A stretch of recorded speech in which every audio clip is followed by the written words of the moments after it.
In Wes Anderson's book compiling his inspirations for Asteroid City, he claims that he did not use direct sources. Well, Wes Anderson, you're a liar. While visiting Anderson's Asteroid City exhibit, I realized that his 2023 comedy drama was inspired by no other than the 2006 Pixar classic Cars. And you're probably thinking, that's so true. But if you're just a hater and skeptical, then you're in the right. Let me educate you. Now I could just slap the 75% score that both films got on Rotten Tomatoes, because that can't be a coinky-dinky, guys. And for those doubting me, despite being a world-renowned film critic, best known for my 25-page thesis on the socioeconomic implications behind Shrek Forever After, let me reassure you about my Cars expertise, because we got personal history here. Here's me next to McQueen. Here's me next to McQueen cosplayer with a not bootleg t-shirt. Here's like 1% of my Cars merch. Like this is, you can't even buy this on like eBay anymore. This is collector shit. This is like the first iPhone. And here's me and Owen Wilson. Anyways. Ride?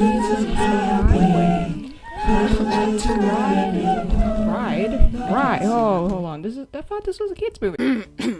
Alright, sir. So what does this place look like to you? Radiator Springs? I don't know, man. Alright. Okay. What about this next one? Asteroid City? And how about this last one? Oh, that's easy. That's a still from an upcoming music video by Sal featuring a special guest. Oh, wait. No, sorry. That's a shopping mall where I had a fist fight with Bryan Cranston. Radiator Springs, a small town on Route 66 with a speed limit of 25 miles per hour. Now on this website, so I have my sources, it's confirmed canonically to be in eastern Arizona, right between Kingman and Gallup, New Mexico. Now with that in mind, let's look at Asteroid City, a setting inspired by the American Southwest, 1955. With its space-themed premise, one must think about the actual meteor crater located in Flagstaff, Arizona. And guess what the fuck's right between Kingman and Gallup? For now, this, for your tiny pea brain, may still be a stretch, but let me keep going, okay? I got more receipts here. Remember this bomb in the distance? Yeah, we've all seen Oppenheimer. In this still, the shadows are on the right side, while the highlights are around a 45-degree angle of depression. I don't fucking know. I can't fucking do math. The sun's position at 7 a.m., as stated in the script, looks around like this, which means the shadow would look that way. Let's account for the angle Augie faces, though.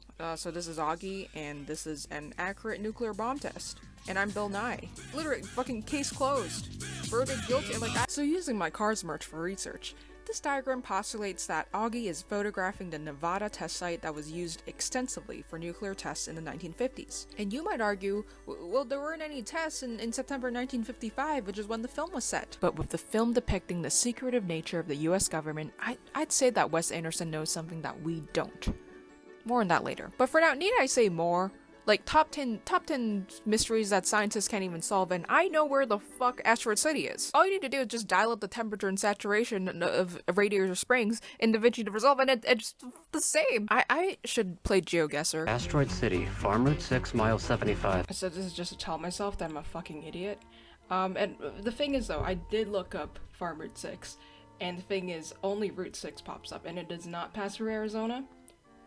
But because it's not Farm Route 6, I'm just gonna consider this like a fictional landmark, and we can just scratch all this. But because of this, I did make probably the only valuable discovery in this entire video essay, which is a really underrated band called Sweet Fighter that made a song called Farm Route 6, Mile 75. It's really fucking good. And yeah, this is a fucking Ninjago t-shirt, so what? Are you jealous? Okay, you say, but it's circumstantial. Coinky-dinkies exist. This glimpse into 1950s Americana and the bygone post-war era, it's not the wildest setting to have in a movie. However, my team, consisting of myself and I, have found more evidence. Hi, I'm Sal's secret twin that you never knew about. So as I was doing further research with my brain, I realized something, a pretty important part that we've been missing. Now remember that scene in Asteroid City where there's a car? Yeah, that one. So that really made me think about the fact that this potentially has some sort of link to the Cars movie. In fact, we can see it right in the title. Cars. But I think that's too complex of a discussion to have right now, so let's start with the little guys. Or should I say the big guys, because we're talking about Paul fucking Newman here. Now he's got around 8 westerns stacked under his belt, including Butch Cassidy, which means he's been in town, right? But also as a motor racing fan.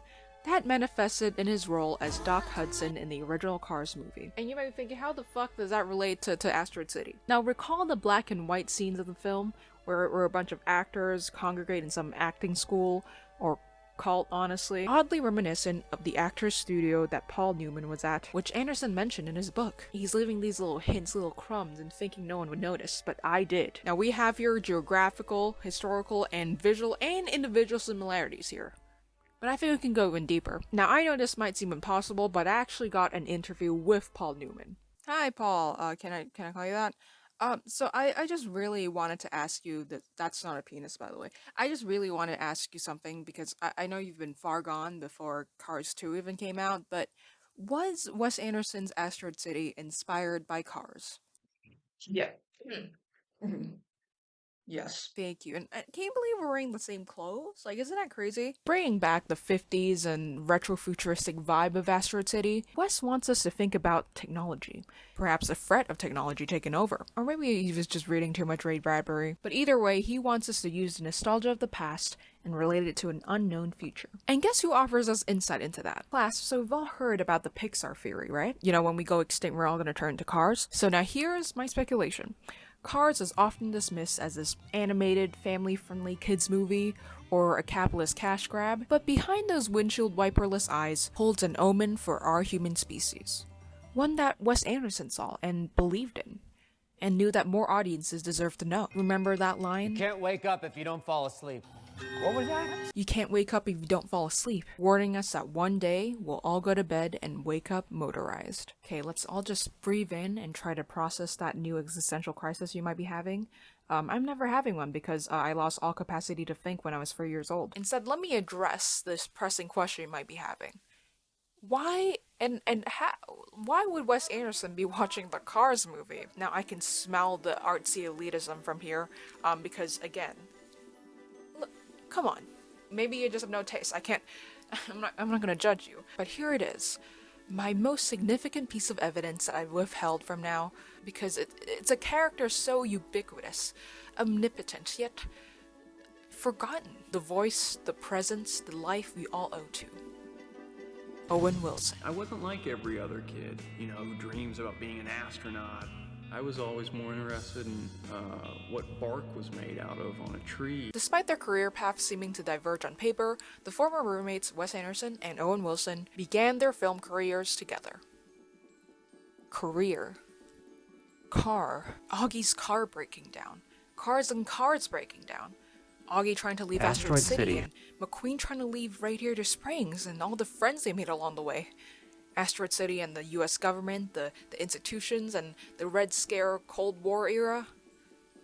And the confirmed World War II sergeant in Cars, which means that all of their history is just our history, which means Cars communism was a threat. I mean, even McQueen is red. Even their character arcs. McQueen's initial goal of winning the Grand Prix, then thrown into the unknown and driving through discomfort, which helps him better understand racing and life. Further extended with Doc's death in Cars 3. I know that's out of the learning material, but, I like to be studious. Augie's a war photographer, now processing a personal type of loss for his wife, and experiences and photographs of the unknown, a step towards resolving his grief. Similar to his character Jones with acting on stage and losing his partner Conrad Earp. These human emotions like grief and historical context were all present both in Asteroid City, as well as Cars. I play him as a metaphor. That's my interpretation. Metaphor for what?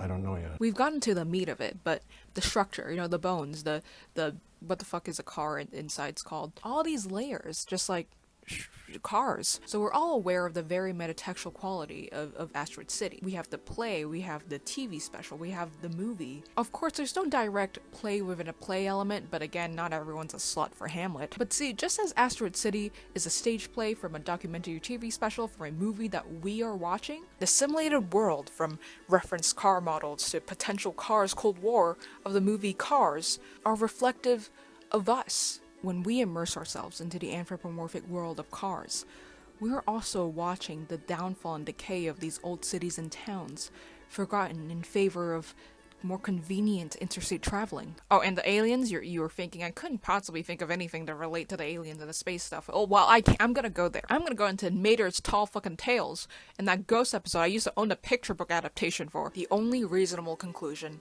is that Cars is Asteroid City, but in the future. An inevitable, catastrophic, and vehicular future with pretty good country music. There alien who walked in heaven, thin and skinny, about 6 foot. Now, if you ask me what the real meaning of Asteroid City is, I have two answers.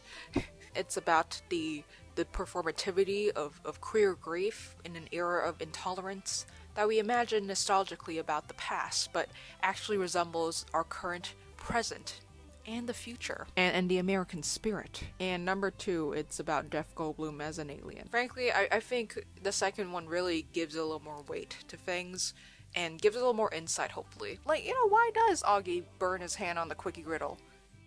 Although I do have a better question, why the fuck is it called a quickie griddle? As I sit on my ass, 6 pages into my Google Doc, definitely dehydrated, I think about how to end this video essay. Maybe I should tell them to subscribe and share it to their grandmothers, or to follow my Instagram for shitty photography and film. I could direct them to my community tab to vote on the Cars character they had a crush on, and then leave the room for dramatic effect. But I really should end with a question. The only thing is, should I ask it first, or say it after I close the door? I actually just really needed to piss. So it's midnight, but someone's gotta do this, The thing is, the first note is like the right? It's an A, but there's no A on this, so I'll just improvise.